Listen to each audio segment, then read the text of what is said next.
Pas sekali nih Mas Anies, ada beliau tentang dakwah. Ini kan kemarin lagi rame-ramenya itu. Oh Seorang iya, pendakwah iya. ya. Ada yang viral Mas Aldi ya. Nah, kita juga akan membahas tentang dakwah juga Mas Anies. Dakwah provokatif. Tidak ada kata berhenti dalam dakwah. Makanya biasanya ada kata-kata dakwah terus gitu. Sampai Allah katakan kalian pulanglah gitu. Jadi, sampai mati maksudnya. Ya. Jadi dakwah terus sampai Dakwah mampus. Terus, ya. Dakwah terus sampai mampus maksudnya gitu kira-kira. Jadi kalau kita melihat pertama dari kultur dulu ya. Kultur di Indonesia ini kan kalau menurut Mas Anies sama Aldi itu lebih senang dai yang seperti apa? Kalau saya sih kadang ya melihatnya itu dai yang lucu. Nah, lucu. Ya kalau di desa-desa itu yang Rata-rata disukai yang itu. Ya lucu-lucu. banyak guyonnya gitu ya. Lucu atau minimal menghibur. Ya. Kenapa demikian? Karena dakwah itu ya dianggap saat ini ada beberapa orang yang yaitu tontonan. Itu bukan sebagai tuntunan. Jadi lebih ada tontonan. Kan kalau kita ngomong tentang pendakwah Mas Aldi ya. Ya. Berarti kan harus kita tahu dulu itu pendakwah itu harus punya kriteria yang seperti apa. Ya.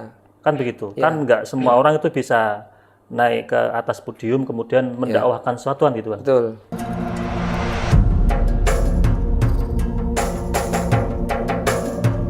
Assalamualaikum warahmatullahi wabarakatuh. Waalaikumsalam. Alhamdulillahirabbil alamin wa bihi nasta'in ala umurud dunya waddin sayyidina wa maulana Muhammadin wa ala alihi wa sahbihi ajmain. Rabbi shrah li sadri wa yassir li amri wahlul 'uqdatam min lisani yafqahu qawli amin. Pemirsa Masjid TV, para penonton, sahabat ngopi dan pendengar Radio Dais dimanapun Anda berada. Pertama-tama mari kita panjatkan syukur kita kehadirat Allah Subhanahu wa taala yang mana pada kesempatan kali ini kita bisa berjumpa kembali di acara ngopi ngaji online perkara Islam. Kedua kalinya sholawat dan salam semoga tercurahkan keridhaan Nabi Agung kita Nabi Muhammad Shallallahu Alaihi Wasallam. Semoga mahabbah kita kepada baginda Rasul dapat memudahkan hidup kita di dunia dan kelak di yaumil qiyamah kita mendapatkan syafaatnya. Amin amin ya rabbal alamin. Pemirsa Masjid TV, para penonton, sahabat ngopi dan pendengar Radio Dais dimanapun Anda berada. Alhamdulillah kita bisa berjumpa kembali di acara ngopi ngaji online perkara Islam. Nah, seperti biasa pada ngopi kali ini, saya temui teman ngopi saya, ini ada Mas Aldi. Assalamualaikum Mas Aldi. Waalaikumsalam warahmatullahi wabarakatuh Mas Kabarnya Anies. sehat Mas? Alhamdulillah sehat. Mas Anies gimana kabarnya? Alhamdulillah sehat. Mas Kehujanan Aldi, enggak tadi Mas? Tadi kehujanan, nah, karena musim hujan Mas Aldi. Tapi tetap sehat ya Mas Anies. Tetap sehat, tetap kita ngopi ya gitu. Ini sudah sampai di episode yang ke 204 Mas Aldi. Nah, kira-kira di episode ini kita mau bahas apa Mas Aldi? Sebelum kita bahas kita kenalin dulu nih Mas Anies. Ini kita Ada siapa guru nih tamu kita? Beliau adalah Kang Burhan. Nah, assalamualaikum Kang. Waalaikumsalam warahmatullahi Kabari wabarakatuh. pripun Kang? Alhamdulillah sehat. Sehat ya? Sehat sekalian. Amin amin amin. Nah, ini Kang Burhan ini juga beliau super sibuk. Sibuk Dari apa nih Mas beberapa Anies? waktu yang lalu kita hubungi, Hah? nggak bisa terus karena benturan jadwal dengan yang lainnya. Jadwal dakwah. Ya dakwah, ya lain-lain sebagainya kan beliau juga termasuk pendakwah yang saat ini di Semarang juga digandrungi oleh kaum Kaum. Hawa, Sama ya. kaum mama. Nah, ini pas sekali nih Mas Anies, ada beliau tentang dakwah. Ini kan kemarin lagi rame-ramenya itu. Oh Seorang iya, pendakwah iya. ya. Ada yang viral Mas Aldi ya. Nah, kita juga akan membahas tentang dakwah juga Mas Anies. Dakwah provokatif. Itu gimana itu dakwah provokatif itu? Ya mungkin provokatif itu kadang kan konotasinya negatif ya Mas Anies. Ya. Tapi kita mungkin bisa membahas dari dua sisi. Entah negatif atau positif. Provokatif itu misalnya ya mendorong orang itu untuk berpikir, kemudian merubah diri lebih baik seperti itu biar terprovokasi gitu loh Mas Anies. Atau bahasa lainnya begini, itu kan dalam rangka untuk mengajak kebaikan, untuk mengajak orang untuk mengamalkan hal-hal yang sifatnya itu baik. Tapi kan juga ada beberapa fenomena Mas Aldi. Ya. Pertama yang mungkin kemarin viral ada pendakwah yang karena mungkin secara retorikanya itu kurang baik kemudian jadi viral kan begitu. Nah, apakah juga itu termasuk metode dakwah yang memang lazim atau memang itu ada apa ya? Ada memang aturannya di dalam agama Islam kan? Nah, ini juga kita sudah kerawan Kang Burhan, plus selain pendakwah juga kemarin juga mengadakan pelatihan dakwah ya. Ya. Pendidikan kader dai. Nah, di mana kan? Di rumah sakit Sultan Agung. Ittihadul Mubalighin. Ittihadul Mubalighin. Ittihadul Mubalighin Jawa Tengah. Nah, mungkin nanti kita akan ngobrol-ngobrol tentang bagaimana itu menjadi pendakwah Ya. yang provokatif. Monggo Kang. Ya. Ya baik, Assalamualaikum warahmatullahi wabarakatuh. Waalaikumsalam warahmatullahi wabarakatuh. Para pemirsa MACT TV dan para pendengar Radio Dais yang dirahmati Allah dan seluruh yang hadir di sini, ini ada Kang Aldi, Kang Anis dan yang lain-lain. Jadi menarik ya pembahasan tentang dakwah. Ini tidak ada kata berhenti dalam dakwah. Makanya biasanya ada kata-kata dakwah terus itu. Sampai Allah katakan kalian pulanglah gitu. Jadi, sampai mati maksudnya. Berarti dakwah terus sampai mampus. Terus, ya. Dakwah terus sampai mampus maksudnya gitu kira-kira. Dakwah terus sampai Allah katakan saatnya pulang gitu maksudnya gitu. Jadi memang tidak ada kata berhenti dalam berdakwah. Jadi harus dipahami terkait dengan beberapa fenomena ya yang kemarin muncul berkaitan dengan bagaimana dai-dai yang ada di Indonesia ini. Makanya kami itu ada pendidikan kader dai itu sebagaimana tadi Mas Ani sampaikan sebenarnya adalah bagian daripada untuk menata ya, untuk menata agar kalau bahasa saya itu agar dai itu tidak liar bahasanya itu tidak liar juga tertata itu. Juga kalau kita melihat di Majelis Ulama Indonesia itu juga ada standarisasi dai MUI. Itu tujuannya bukan kemudian wah nanti kalau berarti kalau khutbah harus ada sertifikatnya, bukan. Tapi minimal dalam standarisasi dai MUI itu misalkan adalah bagaimana mengarahkan dai-dai ini agar menjadi dai yang lurus. Jadi ada dai garis lurus mungkin ada dai yang dai garis lurus. Nah, ini fenomena yang menarik. Jadi kalau kita melihat pertama dari kultur dulu ya. Kultur di Indonesia ini kan kalau menurut Mas Ani sama Aldi itu lebih senang dai yang seperti apa? Kalau saya sih kadang ya melihatnya itu dai yang lucu. Nah, lucu. Ya kalau di desa-desa itu yang Rata-rata yang itu. Ya lucu-lucu. banyak guyonnya gitu ya. Lucu atau minimal menghibur. Ya. Kenapa demikian? Karena dakwah itu ya dianggap saat ini ada beberapa orang yang yaitu tontonan. Itu bukan sebagai tuntunan. Jadi ada tontonan. Orang itu pergi misalkan nyuwun sewu di Simpang 5 nanti akan ada Gus Ikdam. Wah, misalkan atau ada yang lain lah misalkan. Ada Kang Burhan gitu Nah, misalkan gitu. Orang itu tertarik itu karena wah ini menarik ini. Ada sholawatannya itu ya. Nanti ketemu dengan vokalis-vokalisnya yang terkenal itu misalkan. Ada pendakwah yang lagi viral dan sebagainya. Trending topiknya. Jadi keluar dari rumah itu bukan tujuan utamanya adalah mencari ilmu, tapi lebih pada kepengen hiburan. Oh iya. Kepengen hiburan. Ketemu tokoh itu ya. Nah, sehingga ketika kemudian dai itu kurang menghibur, itu ya akhirnya kurang menarik. Wong ini saya itu niatnya keluar rumah itu pengen cari hiburan, di rumah itu sudah didakwai terus sama istri misalkan. Didakwai terus keluar kepingin mencari hiburan, bukan mencari dakwah lagi. Tapi apakah seperti itu salah Gus kalau? Ya tidak juga. Artinya makanya kemudian ada beberapa metode. Kalau kita melihat dakwah yang ada di Indonesia ini kan lain-lain ya. Ada yang modelnya misalkan contoh nih, dakwah dengan menggunakan musik. Nada ya jelas. Roma Irama itu kan nada dan dakwah. Itu karena dalam nadanya ada dakwah-dakwahnya. Sehingga kalau orang itu berdakwah dengan menggunakan lagu yang dibawakan ya lagunya Roma Irama. Karena itu mengandung dakwah. Sebenarnya beberapa diambil dari ayat-ayat Al-Quran yang barangkali mungkin kita tidak memahami bahwa itu dari ayat itu. Tapi penanamannya luar biasa. Kedua misalkan ada dakwah yang dia menggunakan wayang. Kan ada ya model wayang gitu. Ada dakwah yang dia memang mengedepankan suara. Jadi bersuara terus itu ya. Ya entah itu sholawatan itu baca Quran ya. Nah, itu sebenarnya adalah bagian daripada metode dan tidak semua orang itu seneng. Gitu. Karena begini contoh ya, misalkan ada orang yang kemudian WA ke saya, Ustadz minta bantuan dong dicarikan dai yang seperti apa Bu misalkan. Yang lucu. Wah, yang lucu. Berarti saya carikan yang memang dia lucu. Ya, sesuai kriterianya kan itu. Tapi ada juga yang dari majelis yang sama. Padahal majelis sama nih. Tapi yang komunikasi berbeda. Oh, beda orang ya Beda komunikasi orang. ya. Itu ketika komunikasi, Ustadz kelihatannya kok seringnya di sini Ustadznya yang lucu-lucu terus. Saya kepingin yang serius, yang banyak ilmunya, yang full daging. Oh, biasanya gitu ya.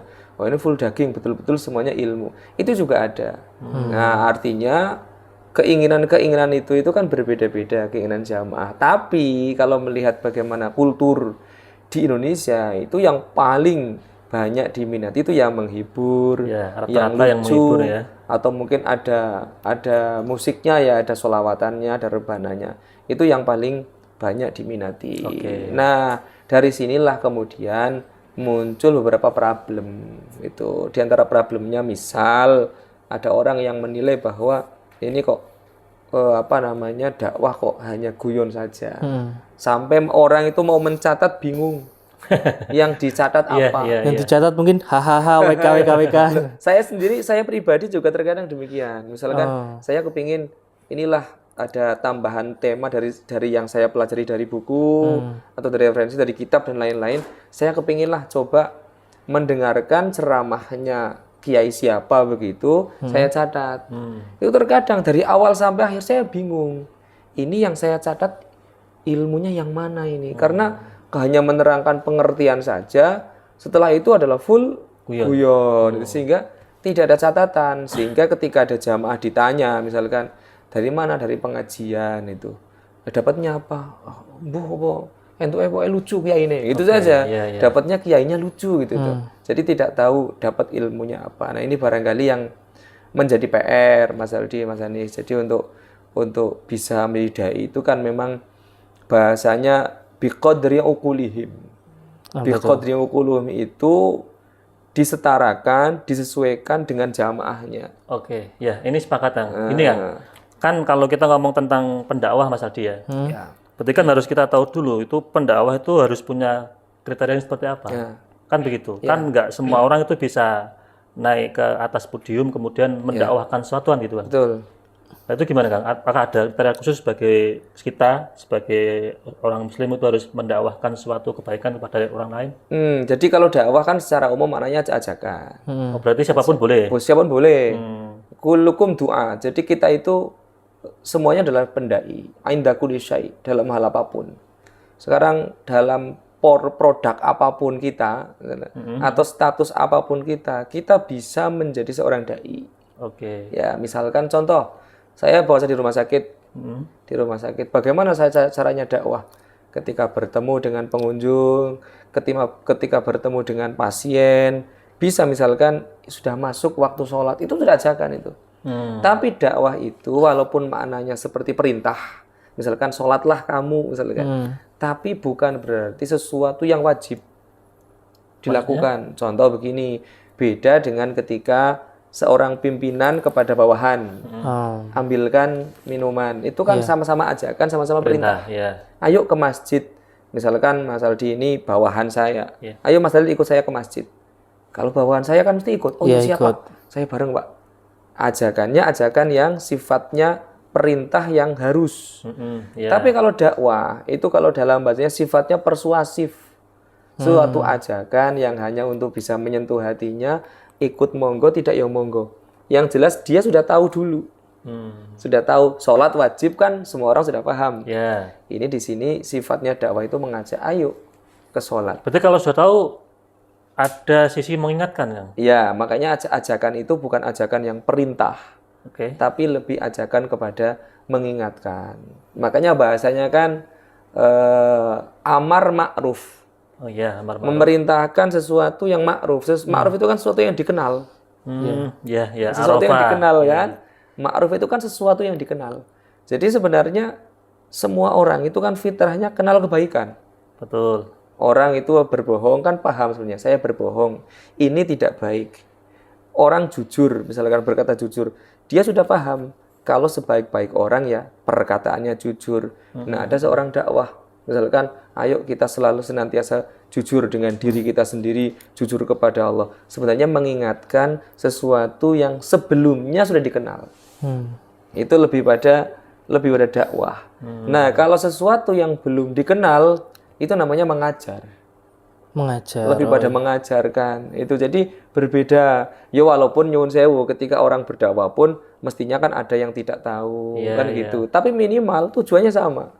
Dakwah kan tujuannya sama, mengajak kepada jalannya Allah, apapun temanya loh ya, apapun temanya. Makanya dalam Al-Quran ud'u ila sabili rabbik, jadi ajaklah ya Muhammad, wahai Muhammad, ila sabili rabbik, kepada jalan Tuhanmu. Itu kalau dalam tafsir Jalalain maknanya ad-din, kepada agama. Mas Anies kok ngomongi seseorang kaitannya dengan kepada agamanya Allah, entah itu masalah jujur, masalah sabar. Loh, Mas Anies lihat orang kecelakaan, kemudian menangis-nangis. Kira-kira ketika Mas Anies mengatakan, "Jimpun Pak, sing sabar Pak," itu kan dakwah sebenarnya. Oh iya. Sebenarnya kan orang itu kan kenal sabar, tapi Dan karena sedang orang itu sudah kecelakaan, tahu sabar kan juga. tahu. Tapi karena sedang kecelakaan, terbawa emosi, dia putus asa, dia merasakan sakitnya, sabarnya itu sedang pergi sementara itu. Nah, Mas Anies datang, sabar sih Pak, sabar, zikir, istighfar itu. Jadi sebenarnya makanya bahasanya adalah amar ma'ruf. Sesuatu yang sebenarnya mengajak kepada sesuatu yang sebelumnya kita kenal. Kalau lanjutannya nahi mungkar itu Ya. Nah, kalau amar ma'ruf nahi mungkar, mungkar itu sebenarnya sesuatu yang tidak disenangi kan. Oke. Ya kan sama. Iya. Mas Anies maksiat kan, kalau orang yang paham agama ya, sedang bermaksiat kan sadar sebenarnya. Ya, kalau Sadar itu ya. sebenarnya dosa kan itu. Ya, saya nahi mungkar nih. Ayo toh Mas Anies ojo maksiat wae. Ini namanya nahi mungkar. Iya. Ke sesuatu yang jelas-jelas sedang dilarang itu. Ya, tadi Walaupun tentang dia tahu. tentang pendakwah nggih. Kan itu kan harus menyesuaikan dengan orang yang didakwahi ya Ustaz. Berarti apakah kemudian pendakwah itu harus mengikuti, maksudnya mengikuti cara dari permintaan dari jamaah. Karena kan kalau gitu kan kayak pendakwah itu nggak punya idealisme, maksudnya dia kan harusnya menyampaikan kebenaran. Ya. Tapi karena jamaahnya itu pengennya itu beda, itu jadi kayak kebenarannya kan distir kalau Atau mungkin gini Mas Aldi ya, kan itu pendakwah. nah, Ada pondasinya Al-Quran hadis kan. ya. Kemudian ini jamaah. Nah, apakah harus ikut jamaah atau dasarnya Al-Quran hadis kan? Itu gimana? Ya sebenarnya kalau namanya dai yang mengajak kepada kebaikan itu ud'u ila sabili rabbika bil hikmah. Jadi hikmah itu kalau dalam tafsirnya diantaranya ada yang menafsiri Al-Qur'anul Karim. Jadi berdakwahnya ya dasarnya semuanya adalah berkaitan dengan Al-Qur'an itu. Lah masalah kita maksudnya khotibin nas bi qadri uqulihim, melihat bagaimana itu lebih pada melihat kapasitasnya. Oke, jamaah wong desa. Tidak usah kata-kata yang mutualisme, misalkan sesuatu yang tidak mereka pahami. Oh, lihatnya, oh jamaahnya seperti ini. Nah, bagaimana caranya memahami? Kita bisa bertanya kepada orang yang mengundang. Itu loh. Jadi bukan sebenarnya disetir juga, tapi kita lebih pada melihat, oh nyuwun sewu Ustadz, di sini rata-rata Nahdiyin. Di sini rata-rata warga Muhammadiyah. Maka saya harus hati-hati nih. Karena ini warga Muhammadiyah, ya walaupun saya misalkan Nahdiyin, tidak perlu saya menyampaikan yang berkaitan dengan kenahdiyan. Atau misalkan jamaahnya rata-rata Nahdiyin, saya kebetulan Muhammadiyah, ya tidak boleh mencekoi mereka dengan ini harus seperti ini. Itu berarti ini lebih ke toleransi gitu. Nah, toleransinya tapi melihat bagaimana kondisi dari jamaah begitu. Karena memang kita ya untuk memahami misalkan yang namanya melihat menyesuaikan dakwah itu kan dari sisi umur bisa. Oh ini umurnya anak-anak kecil semua ya SD gitu kira-kira. Wah dakwahnya seperti apa? Harus mampu mengemas dengan baik. Ini misalkan yang di depan para mahasiswa. Tentu ya jangan banyak yang guyon, jangan banyak nyanyi-nyanyi, sholawatannya, jangan terlalu banyak itu. Gitu. Artinya apa? Diisi sesuatu yang ilmiah. Makanya ada dua bahasa sebenarnya. Dakwah itu menyampaikan ilmu amaliyah dan amal yang ilmiah. Oke. Jadi balik. Ilmu amaliyah atau amal yang ilmiah. Nah, kalau ilmu yang amaliyah maksudnya apa? Ilmu yang memiliki nanti satu paket nih, menyampaikan ilmu yang sifatnya amaliyah. Salat itu kan ilmu yang sifatnya amaliyah. Nah, kemudian kalau menyampaikan sesuatu yang kaitannya dengan amal, amal apapun, maka yang ilmiah. Artinya harus ada Ilmunya. ada dasarnya, ada ilmunya. Terkadang kita itu sudah dapat ilmunya, tapi kemudian tidak aplikatif. Atau sebaliknya kita, oh ini mengamalkan ini dan ini, tapi tidak ada ilmunya. Ini dasarnya dari mana? Beberapa orang sekarang itu kan sudah pinter-pinter, Mas Anies, Mas Aldi. Sekarang itu kan sudah pinter-pinter. Mau bertanya apapun bisa lewat internet, bisa lewat chat GPT, kan gampang kita lihat. Makanya Prof siapa itu di UIN, Prof Musa Hadi itu sampai ada namanya fikih prasmanan. Fikih prasmanan itu kalau Mas Aldi sama Mas Anies pergi ke prasmanan, itu kan mau makan apapun kan boleh silahkan mau makan apapun boleh asalkan perut masih muat kan gitu. Nah sekarang itu sama, nyuwun sewu, ada orang Nahdliyin, ini orangnya awam, artinya awam itu dia ya agamanya ya biasa-biasa saja. Kebetulan ada satu permasalahan, dia lupa tidak membaca kunut ketika subuh, bertanya ke ChatGPT. Kebetulan yang jawab itu Muhammadiyah. ChatGPT Muhammadiyah. Tentu jawabannya itu kan jawaban Muhammadiyah. Oh, enggak apa-apa kalau menurut ini enggak kunut setiap hari enggak apa-apa, nanti tidak perlu sujud sahwi dan sebagainya.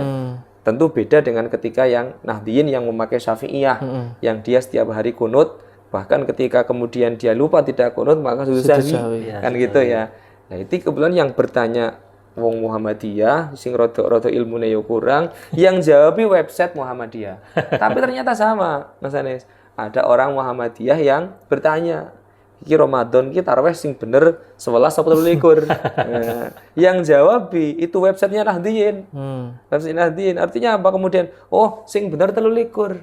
Artinya apa? Mereka itu kan bisa mengambil dari manapun. Itu kan sekarang yang terjadi kan. ChatGPT juga termasuk dakwah itu.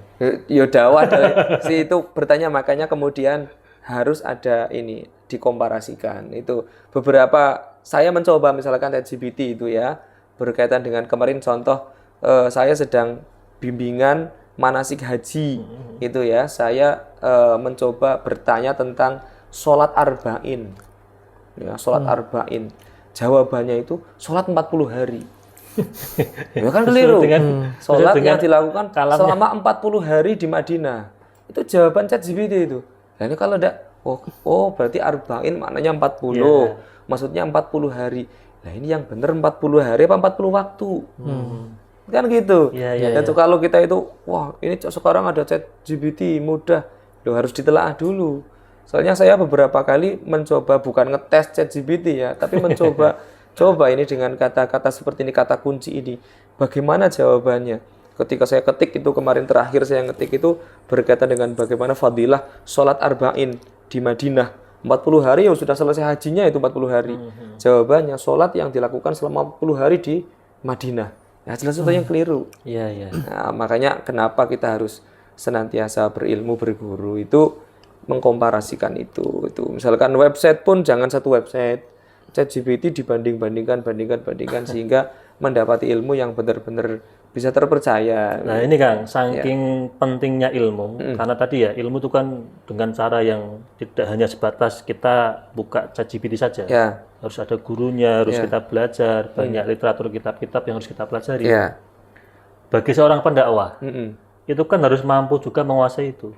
Tidak hanya sebatas kita punya handphone, kemudian kita buka-buka untuk referensi dakwahnya kan. Gimana Kang itu? Ya, jadi dakwah itu begini, dakwah itu seni, seni menata hati, seni menata diri, seni menata materi. Dakwah itu gitu, 3 ini poin. Menata hati itu apa? Niatnya yang benar. Ud'u ila sabili rabbika. Sabili rabbik itu dimaknai adalah ridhonya Allah. Artinya apa? Mengajak kepada sesuatu yang diridhoi oleh Allah. Apapun, tema apapun, yang penting ajakannya adalah mengajak ridho kepada Allah. Jadi tidak ada tujuan apapun. Makanya kalau di kami di Itihadul Balighin yang mereka terdai dilarang pendai itu kok misalkan narif. Sekarang dilarang narif. Beberapa yang pasang tali. Itu termasuk menata hati. Karena dakwah itu adalah ladang pengabdian, bukan ladang penghasilan. Hikmah ya. Kalau menjadi ladang penghasilan, akhirnya nanti pilih-pilih nih. Yang undang siapa ini? Wah ini kalau di sini itu sedikit misalkan. Oh di sini banyak. Oh khutbah kalau di sini sedikit bisarohnya. Kalau di sini banyak. Ini saya harusnya jadwal di sini. Yang nyuwun sewu bisarohnya hanya 200.000. Kemudian ada tawaran lain. Tawaran khutbah lain yang bisarohnya 500.000. Yang 200 di cancel. Ada Yang 200 di cancel, milih yang 500. Ini yang kasihkan ke yang lain, milih yang 500. Nah ini menyakiti takmir. Kalau bahasa saya menyakiti takmir, kenapa? Sudah jadwal setahun yang lalu. Satu tahun, jadwal 2 kali, Mas Aldi misalkan. Misalkan di MAJT, dijadwal 2 kali. Sudah dicarikan khotibnya sulit, dijadwal 1 tahun 2 kali. Ketika sampai pada hari hanya, kemudian ternyata ada tawaran lain yang lebih. Dia memilih yang lebih, nyuwun sewu, digantikan saja, atau saya badalkan ke teman. Dia tidak ngomong kalau mau khutbah di tempat lain. Nah ini hati-hati, makanya satu itu seni menata hati betul itu. Berarti yang ridho itu kita nggak hanya mengajarkan ridho kepada jamaah, tapi juga diri sendiri. Makanya ujiannya seorang dai, ujiannya seorang ustadz itu diantaranya adalah itu. Jadi walaupun kemudian ada timbal balik begitu, yang penting kita tidak meminta. Yang penting kita kan tidak minta. Makanya yang dengan meminta itu yang dalam bahasanya apa itu menjual, itu loh namanya menjual. Kan juga sekarang ada Mas Aldi yang mau ngundang siapa harus DP dulu. Nah, DP itu kemarin ada pengalaman ketika DP baru kemarin ini baru DP, ketika sudah di DP pada hari hanya kemudian sakit dan DP-nya tidak bisa dikembalikan. DP-nya hangus. Kayaknya. Ini kan ya nyuwun sewu ya kurang etis lah bagi seorang. Mungkin tadi ada Mas Aldi jual ilmu atau apa itu? Ya, tadi sebelum mulai ya. Jadi tentang itu ilmu itu kan orientasinya kan kebenaran ya, Ustaz. Kalau kebenaran kemudian tadi dihubungkan dengan tarif lah. Itu kan seolah-olah kita kan jual beli kebenaran kan. Nah, itu bagaimana Ustaz? Gampangannya gini, karena kita nggak naif lah. Kita tahu bahwa kalau kita mau mengundang seseorang pasti ada tarifnya. Dan walaupun kita nggak matok tarif ya, tapi kan kadang kita tanya sama yang pernah undang gitu lah. Itu kan jadi kayak juga jual beli lah. Kira-kira itu seperti itu gimana? Prinsipnya begini, yang penting itu dai-nya sendiri tidak minta. Kan contoh karena sudah ya namanya public figure misalkan, atau dia yang sudah nyuwun sewu artis di televisi, tentu penghargaannya itu berbeda lah ya. Kalau kita tidak menghargai pun kan yo kelihatannya kita orang yang kurang tahu diri sebagai takmir misalkan. Saya mau mengundang ustadz yang terkenal, misalkan saya mau mengundang Gusmus. Opo yo meh dikei 500 kan. Rapantes beliau orang yang tinggi levelnya, derajatnya tinggi, yo sudah kiai itu kiai level-level nasional, kan enggak pantas itu. Akhirnya kan mungkin bertanya ya Mas Aldi ya, itu biasanya kalau ngundang Gusmus berapa? Oh biasanya kami 20 juta, ya sudah kami siapkan 20 juta. Pun yang penting beliau tidak meminta. Prinsipnya itu. Yang salah itu, yang bukannya saya tidak berani mengatakan salah ya, daripada saya salah. Maksudnya yang menurut ilmu kami dalam ilmu dakwah itu kurang tepat adalah ketika kemudian memberikan tarif. Ini kalau mengundang saya ya 30 juta kalau enggak. Kalau misalkan nih nggak langsung Kang, artinya kan mungkin Mas Aldi sebagai pendakwah kan, tapi punya ajudan atau punya manajemen. Yang narik itu manajemennya, tidak Ustaz, tapi manajemennya itu. Ya kan sebenarnya kan ya tahu juga tuh ya bertanya. Kecuali begini, terkadang ada paketan, misalkan paketannya, oh ini dengan musik, dengan organ tunggal, dengan hadroh, ini biasanya kita kasih anaknya 20 gitu.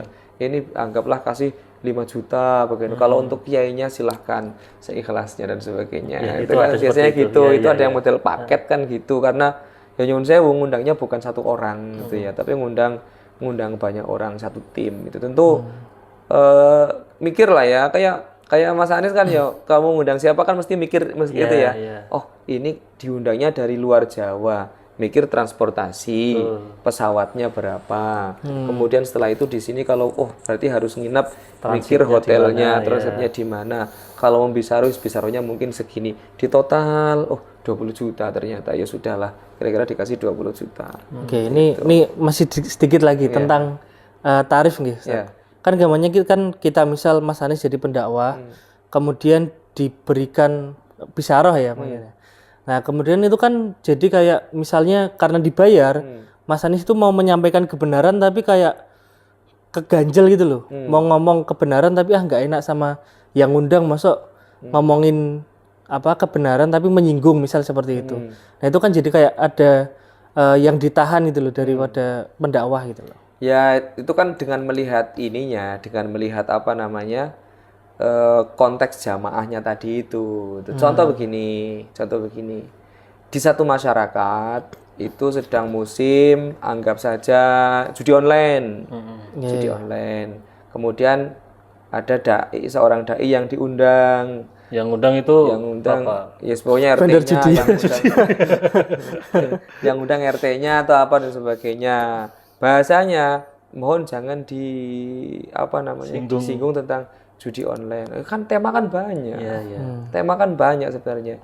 Kita kan tidak tahu bagaimana kenapa beliau mencegahnya itu karena apa kan kita tidak tahu. Jangan-jangan ketika nanti kemudian bahas judi online, jamaahnya pulang semua. Atau mungkin jangan-jangan kalau nanti terjadi dampaknya sesuatu jadi kayak semacam masalah di perkampungan itu. Ya, bisa jadi gitu. Anggaplah kayak tadi itu. Di sini warga Muhammadiyah misalkan. Ya, jangan bahas tentang tahlilan. Misalkan walaupun tahlil itu suatu kebenaran misalkan, sholawatan. Walaupun sholawatan suatu kebenaran, tapi karena memang ya bukan kemudian iki sampai tak bayari loh, cuma ngomong iki ya bukan itu juga, tapi kan menjaga itu. Jadi konteks menjaga tadi itu real Kan terjadi. ini ya Kang ya, artinya jalan menuju Tuhan kan banyak. Tinggal kita cari jalan yang pas untuk jamaah itu yang mana kan gitu. Makanya jangan nyenggol ini, jangan nyenggol itu. Oke, malah ada yang lebih enak lagi malah ketika temanya khusus. Ustadz nanti mohon disinggung tentang judol, tentang judi online. Berarti memang fokus di sana. Saya langsung berpikir, barangkali masyarakat sini sedang gandrung-gandrungnya dengan judi online. Marah-marahnya judi online gitu ya. Jadi bisa ada larangan, malah justru bisa ada perintah. Ustadz, nyuwun sewu, jangan bahas sedikit pun tentang judi online. Bahaya Ustadz. Oke. Atau sebaliknya, bahas tentang judi online. Berarti ini Mas Aldi, sebelum kita lanjut Mas Aldi, iya. karena sudah di kode, ini kita akan jeda iklan yang melewat dulu. Siap.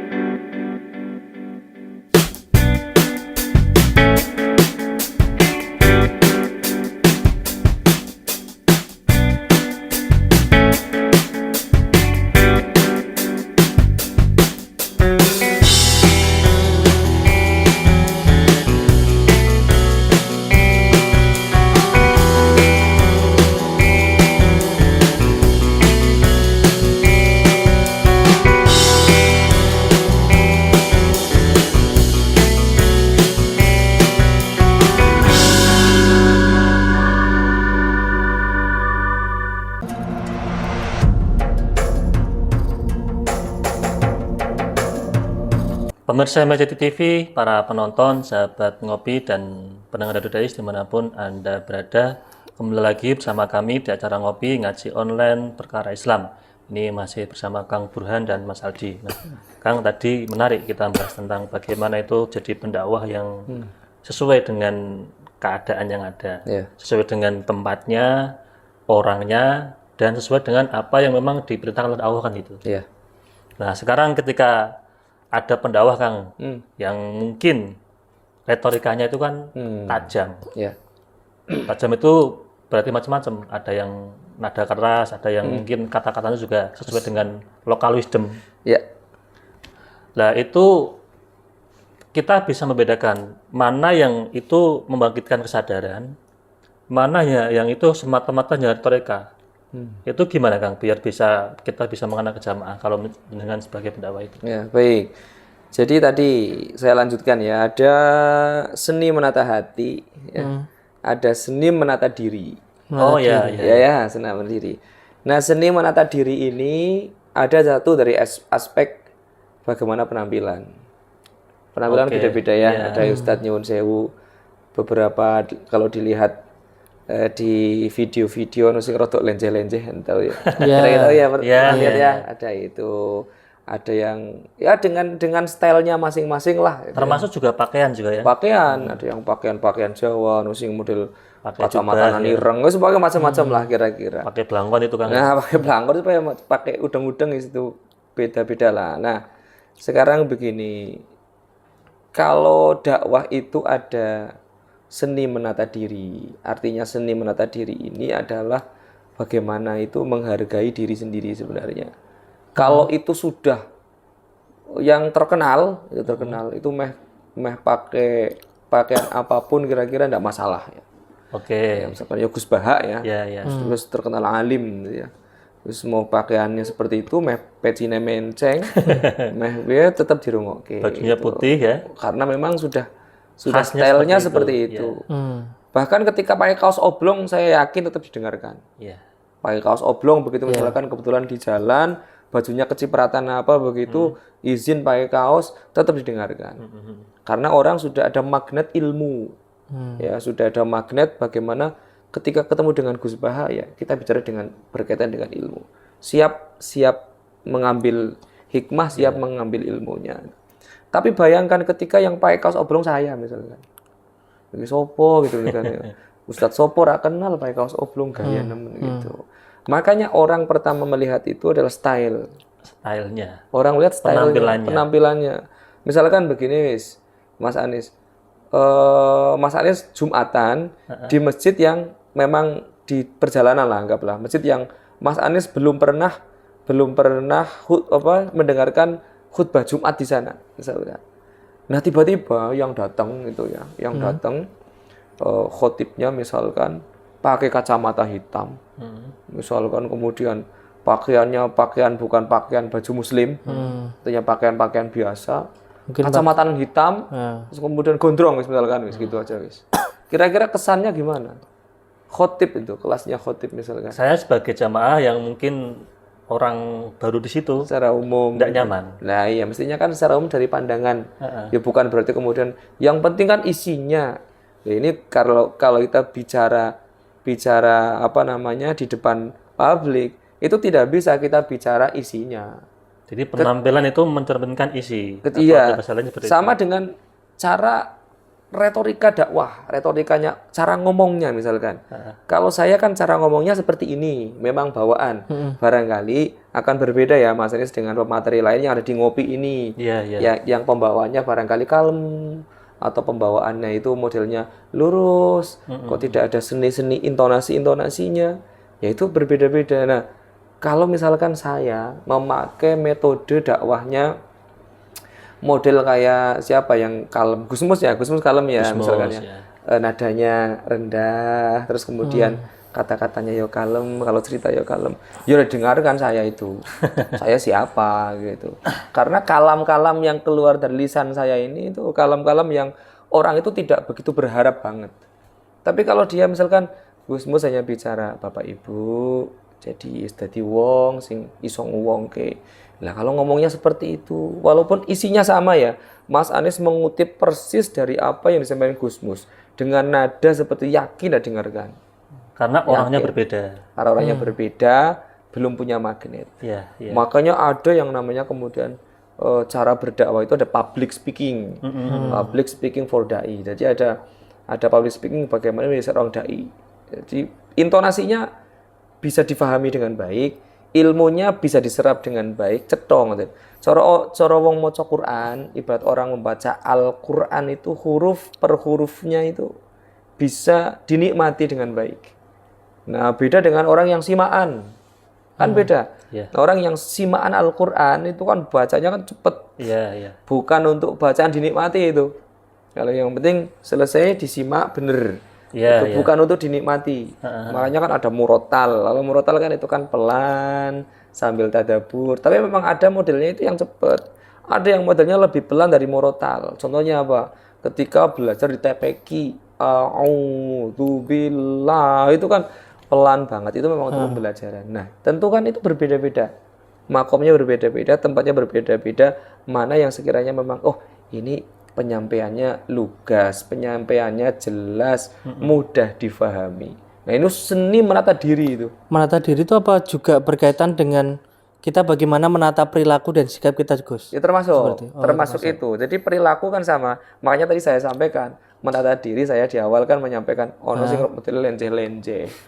Begitu ya. Dari sisi perkataannya itu kan menata diri itu. Perkataan misalkan nyuwun sewu ketika sudah biasa berbicara kotor, sebagaimana fenomena yang sekarang itu ya. Itu kan orang kan sebenarnya kalau dilihat kan memang sudah biasa. Iya. Ya kan beliau itu kan sudah biasa kalau memang metodenya itu kan seperti itu. Kata-katanya kan yang keluar memang seringnya hal-hal seperti itu gitu. Nah, bagi orang yang sudah biasa mungkin nyaman-nyaman saja.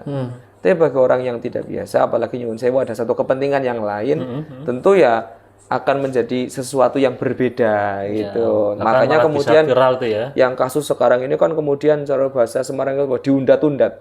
Ya sampai video-video yang lama itu kan ini ternyata sering ngomong gini itu. Kan videonya ditampilkan semua terus. Lah kenapa tidak dari dulu itu? Kenapa kok baru sekarang padahal yang nyuwun sewu di one kayak gitu itu sudah sekian banyak. Kenapa kok yang diviralkan yang hari ini dan sebagainya? Tentu ada beberapa makna yang bisa kita ambil pelajaran lah dari itu ya. Makanya kan beberapa yang ada yang mengambil pelajaran, wah iki wali tenanan itu. Nah, ada yang mengambil pelajaran, ya bagaimanapun tetap dijaga gitu ya. Karena tidak semua orang itu sama dalam menerima perlakuan yang demikian. Ya bagi beliau yang nyuwun sewu tegar, dipisui meneng wae ya karena memang alhamdulillah tegar. Coba kalau dia modelnya yang ngamuk itu mungkin bisa langsung dilaporkan ke yang berwajib kan bisa jadi kan. Kira-kira demikian. Jadi itu menata diri itu bisa dari sisi pakaian, bisa dari perilaku, Jadi lahiriah batiniahnya. lahiriahnya lebih bagaimana dia model-model apa ya, gerak-gerakannya lah, gerak-geraknya di panggung. Beberapa kan ada yang sambil joget-joget juga ada kan itu ya. Mas Reza tahu sendiri lah, sambil joget-joget, sambil nyanyi koyo rumongsoku koyo wong wedok seperti perempuan tampilannya. Ada yang model misu-misu, ada yang model kata-katanya kotor dan sebagainya. Nah, sebenarnya bagi sebagian orang yang sudah terbiasa akan nyaman-nyaman saja. Tapi sekali lagi bahwa ketergelinciran lisan atau sabukul lisan itu akan lebih banyak dibandingkan dengan tidaknya. Kalau kita sering berbicara kotor. Contoh, di antara jamaah saja, saya itu ada yang nyuwun sewu botak, enggak ada rambutnya. Ya kan saya mengatakan botakmu itu kan yuk sah-sah saja memang dia botak. Tapi kan Itu kebenaran Mas Aldi. kebenaran itu. Tapi apakah tepat ketika saya mengatakan botakmu itu kayak lampu misalkan? Ya mengatakan padahal ini memang botak kayak lampu memang dilalah yo tidak ada rambutnya sama sekali, njur yo keling-keling itu akhirnya. Botakmu kayak lampu. Sebenarnya kan sesuatu yang sempat. Ada orang memang keriting, orang memang hitam. Kemudian mengatakan, wah ireng men. Ya sebenarnya ini kebenaran. Tapi kebenaran yang tidak tepat. Nah ini kan pemilihan seperti ini kan menata diri banget itu. Menata diri dari sisi etikanya, retorikanya, sampai dengan intonasi itu dipersiapkan betul bagi seorang dai sehingga meminimalisir yang namanya kemungkinan itu orang justru malah tersakiti walaupun tidak semua orang itu. Makanya sabkul lisannya orang yang nyuwun sewu dengan model-model seperti itu akan lebih tinggi dibandingkan dengan yang model kalem. Nah, yang model kalem yang banyak dalil, misalkan kok dalil terus hadis Quran, hadis Quran, apakah bisa tergelincir? Bisa. Dengan apa? Salah menyebutkan hadis. Oh ini sahih padahal tidak sahih. Salah menyebutkan ayat, salah menafsirkan. Itu kan banyak. Misalkan ada seorang penafsir, kok ditafsiri seperti ini, tidak benar ini keliru. Ternyata semua dai dari sisi manapun itu tetap ada sisi salahnya. Berarti kan semua karakter pendakwah itu pasti ada potensi untuk salah ada potensi, tetap ada potensi. Saya pribadi misalkan ketika berdakwah dan sebagainya, plus sudah dihafalkan betul ayatnya, sudah dihafalkan betul bagaimana hadis-hadisnya. Terkadang harusnya tidak perlu menyebutkan riwayatnya kan tidak masalah. Makanya saya sering menyampaikan, Rasulullah menyampaikan, gitu saya cukup. Ini hadis riwayat Imam Tirmidzi, padahal dia ngarang. Ya orang percaya saja, Mas Aldi percaya saja ketika saya menyampaikan ini riwayatnya Imam Tirmidzi, Mas Aldi percaya saja ke saya. Karena dalam hal ini levelnya Mas Aldi barangkali tidak tahu juga. Ketika saya mengatakan ini dari riwayat Imam Tirmidzi, percaya dengan saya. Padahal saya ngarang. Tapi bisa tidak jujur? Bisa. Contoh hanya cukup dengan menggunakan Rasulullah menyabdakan. Rasulullah bersabda dalam sebuah hadis. Ketika ayatnya kok lupa, tidak perlu memaksakan. Wah, ini agar terlihat ilmiah. Surah An-Nahl ayat 360. Padahal An-Nahl tidak sampai ayatnya 360. Kalau yang paham kan jelas bohong. Tidak mungkin An-Nahl sampai 360. Ini bagi yang paham. Tapi yang tidak paham, ilmiah banget ini. Kan gitu ya. Maksudnya ilmiah banget ini bisa hafal ayatnya dan sebagainya. Nah, kalau saya diberikan pelajaran, kalau kita itu lupa, ya jangan disebutkan. Kan cukup menyebutkan Allah dalam Al-Quran. Kan dia bisa ya. Allah dalam Al-Quran itu malah menyampaikan. mengurangi kesalahan gitu ya, lebih aman ya. Kalau lupa ini hadis, opo Quran, opo perkataan, ya tinggal pernah disampaikan. Bu sopo iki? Bu Gusti Allah, Quran, bukan Nabi, bu sahabat. Yang penting pernah ada salah satu kalam hikmah misalkan. Padahal itu Al-Quran. Kan kalau nggak gitu kan nggak keren Gus nanti Gus. Nah, makanya tadi itu ujiannya. Ujiannya orang yang seneng dalil gitu terkadang itu harus seolah-olah terlihat ini riwayatnya ini keren ini sebagainya. Nah, orang yang tidak bisa dalil, yang tadi banyak guyon, tergelincirnya adalah dalam hal-hal yang seperti itu. Terus gini Kang, idealnya bagaimana agar kita tuh nggak tergelincir ke tadi yang suka dalil kemudian salah dalil, yang nggak suka dalil banyak guyonnya terus ngomong kasar. Gimana idealnya? Seni yang ketiga. Apa itu? Nah, tadi kan seni menata hati, menata diri. menata diri, seni menata materi. Oke, ya. Jadi materinya terkonsep nih. Mau bahas apa? Ini yang paling banyak. Jadi misalkan contoh ada orang yang mengundang seorang dai untuk membahas halal bihalal. Maka minimal terkonsep nih. Makna halal bihalal apa? Dalil Al-Qur'annya apa? Hadisnya apa? Yang akan ditanamkan apa? Itu harus ditata rapi. Lah kalau tidak dikonsep, ini PR bagi para dai yang sudah kondang. Itu terkadang ning ndi podo. Paling nyampe ke dalilnya ya memang sudah hafal dalilnya. Tapi akhirnya barangkali kalau saya sering mengalami gitu ya. Jadi misalkan contoh saya ingin mendengarkan salah satu ceramah seorang kiai tentang halal bihalal. Dari tahun 2021 sampai dengan 2024 yang tak setel itu sama. Artinya apa? Itu terus itu ya? Tidak ada pengembangan. Tapi ada isinya yang memang dai itu menyampaikan halal bihalal disesuaikan dengan konteks hari ini. Itu juga saya menemui. Ya? Nah, itu menata materi. Jadi yang disampaikan terkonsep betul nih. Jadi ini saya mau menanamkan apa ya? Sekarang ini musim seperti ini, saya tanamkan aja. Halal bihalal artinya seperti ini sedang ada fenomena bagaimana menjaga lisan agar tidak tergelincir. Ayatnya apa ya? Ayatnya misalkan ma yalfidhu min qaulin illa ladaihi raqibun atid. Tidak ada satupun lafaz kata-kata yang keluar dari lisan kita kecuali dicatat oleh malaikat raqib dan atid. Hadisnya apa? Nanti kita kira-kira implikasi dengan yang ada di zaman ini apa? Ternyata yang namanya menyakiti itu dengan lisan bukan hanya lisan dalam arti mulut. Ternyata ada dengan menggunakan jari. Sekarang pakai WA, pakai media sosial. Nanti bisa diserasikan dengan ayat al-yauma nakhtimu ala afwahihim wa tukallimuna aydihim. Jadi mulut itu akan ada hari mulut terkunci wa tukallimuna aydihim. Yang bicara itu tangan. Dan sekarang sudah terjadi. Nah, ini kan konteksnya kan konteks yang sebenarnya konteks ayatnya dari dulu ada, tapi kemudian ini dikonsep, kemudian sampailah ke zaman yang sekarang. Gitu. Ada yang demikian. Kang gini, berarti kan sudah ada tiga kategori ya.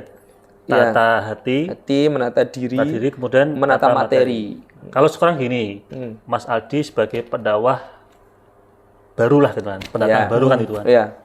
Sudah nata hati, pokoknya ada yang undang, wis nggak usah bayaran. Lillahi ta'ala. Kemudian nata diri, sudah beli jubah katakanlah atau sangkon lah gitu kan ya. materi juga siap. Iya. Bang Sidabari itu kan sering ngeblok kan Ustaz itu. Iya. Nah, Tapi delalah itu mental ketika sudah duduk di podium itu juga down, nggak maksimal. Kan itu kan jadi bubrah semua kan? Itu problem. gimana kan? Iya. Kalau itu lebih pada kebiasaan. Kebiasaan. Kebiasaan artinya begini. Kalau orang itu sudah terbiasa ngomong di depan, Oke. itu tidak akan ada problem apapun. Tidak ada problem apapun. Saya ingat betul.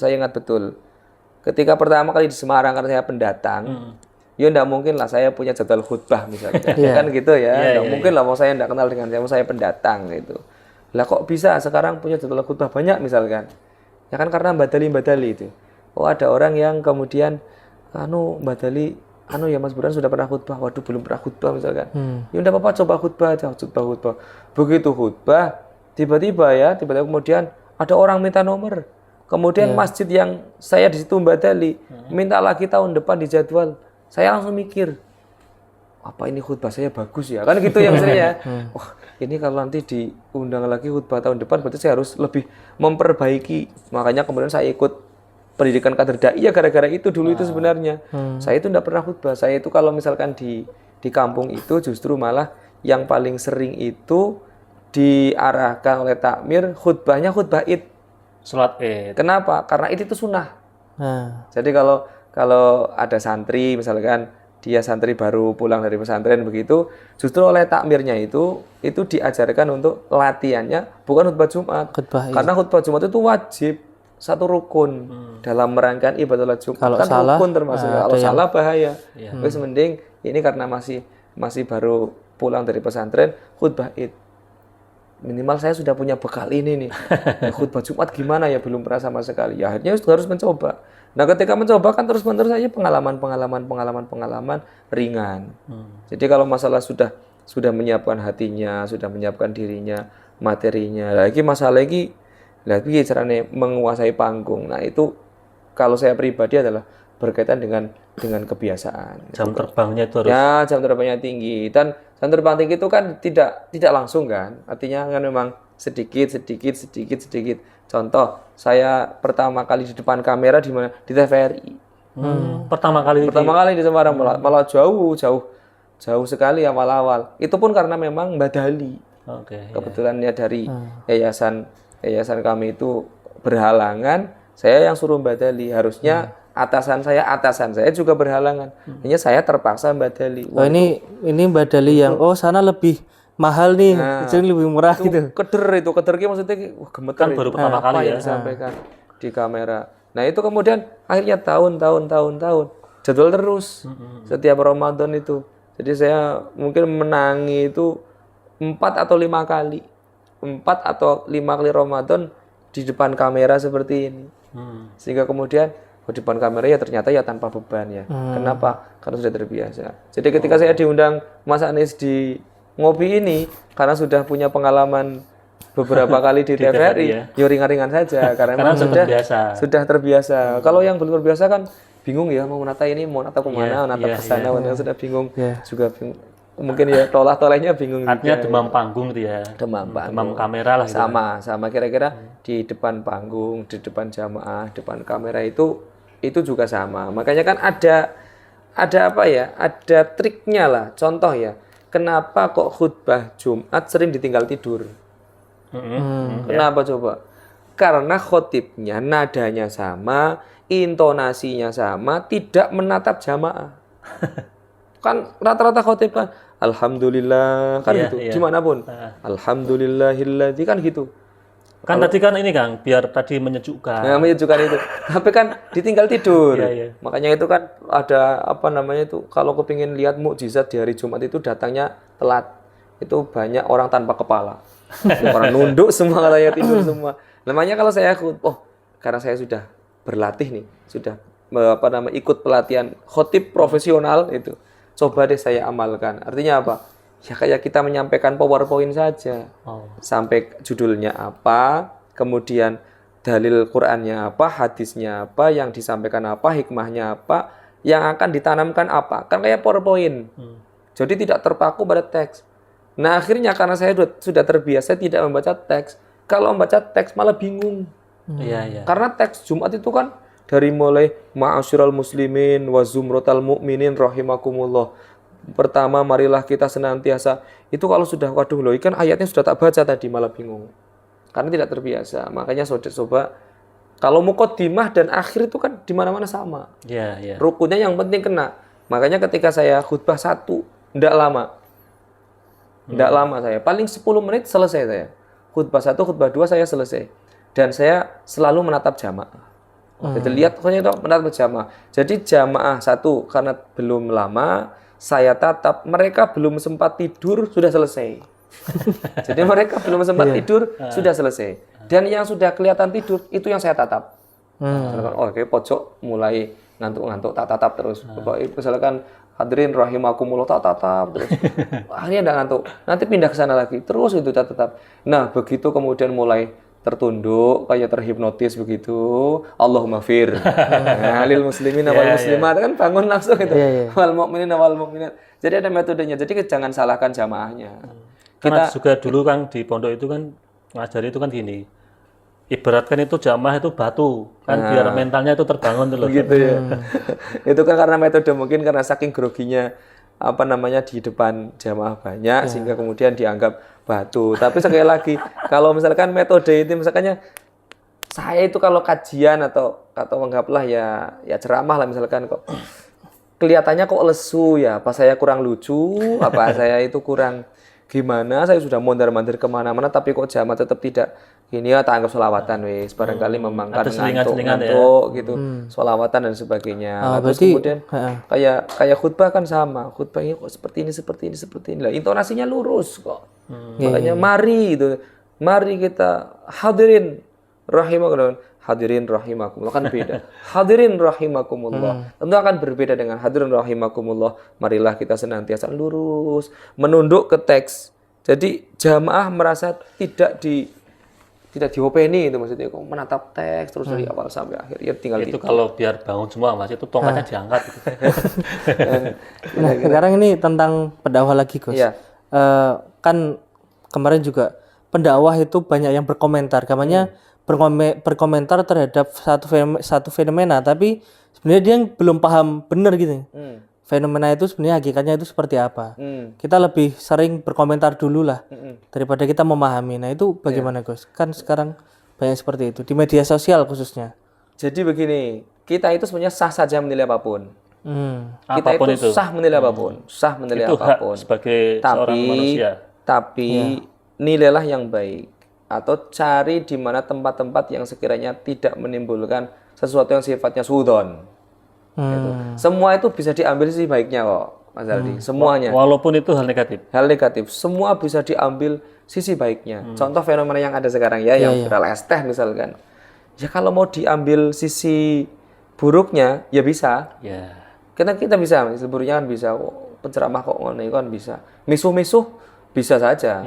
Tapi bisa mengambil hikmahnya enggak bisa. Oh berarti saya harus lebih menata diri, lebih menata materi, lebih menata hati, lebih mengkonsep, memilih kata-kata yang baik untuk jamaah.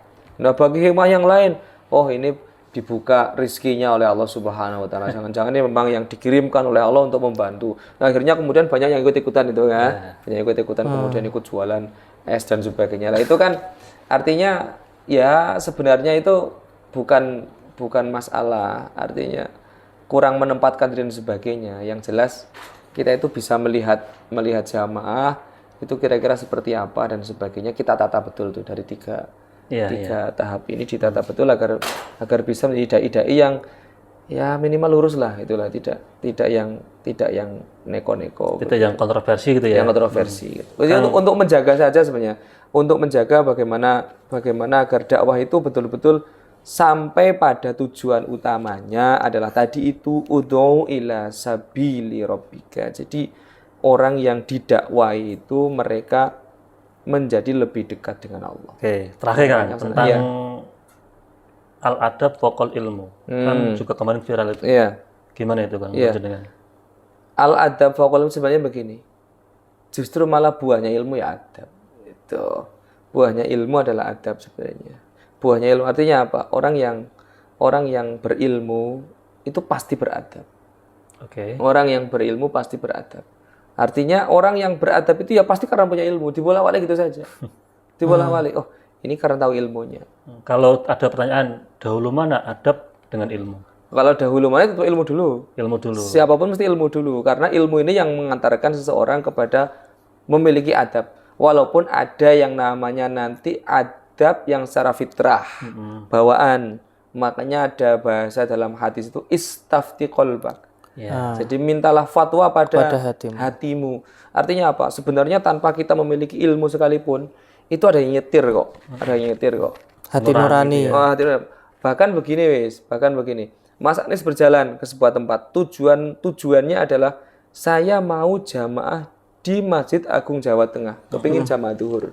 Ketika di perjalanan terus ngelewati kafe, wah, apa ngopi sih ya? Perang sebenarnya itu. Dalam arti itu kan perang sebenarnya.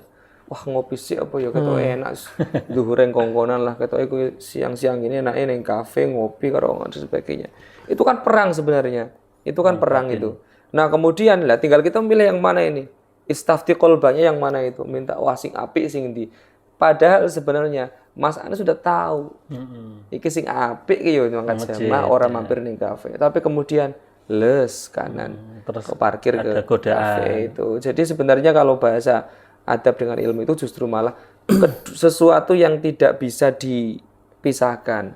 Karena adab ini adalah hasil daripada orang yang memiliki ilmu. Ilmu ini kan bukan ilmu jangan dibahasakan sesuatu yang kita pelajari. Jadi Allah itu menitipkan ilmu kepada manusia itu dengan dua cara. Ada yang allama bil qalam. Ya, Itu dengan cara kita belajar di kampus, di SD, SMP sampai dengan kuliah. Ada yang allamal insana malam ya'lam. Dari sesuatu yang tidak kita ketahui. Caranya bagaimana? Dengan bertakwa. Makanya di Al-Qur'an wattaqullah wa yu'allimukumullah. Bertakwalah kepada Allah, maka Allah yang mengajarimu. Nah, itu dari hati nurani mengajarinya. Makanya kalau yang diajarkan Allah langsung itu namanya ilmu laduni, milladunka ilma. Jadi wa'allamnahu, Nabi Adam itu diajarkan langsung oleh Allah. Wa'allamnahu milladunka ilma. Jadi langsung diajarkan oleh Allah. Nah, ini kan sama sebenarnya. Ketika kita bertakwa kepada Allah dalam arti yang sangat luas itu takwanya. Kita disetir kok. Ada yang nyetir kepada kebaikan. Dengar suara adzan, itu langsung disetir kok sebenarnya kok. Ini bangun apa lanjut? Bangun setiap hari itu. Ada suara hati yang Ada suara hati. Masalah dia ngalami gitu tiap hari kan. Kira-kira ada suara assalatu wassalamu alaik. Oh, sudah tarhiman. Di hati itu sudah, wah ini sudah mulai. Ini bangun apa tidak? Itu ya sudah, kita mau ikuti yang mana nih? Ikuti yang mana? Semakin kita itu imannya tinggi ya, akan semakin kuat, semakin peka dengan itu. Kira-kira demikian. Oke, terima kasih ya Buran. Mas Aldi, tambahan ada? Cukup Mas Anies. Cukup ya.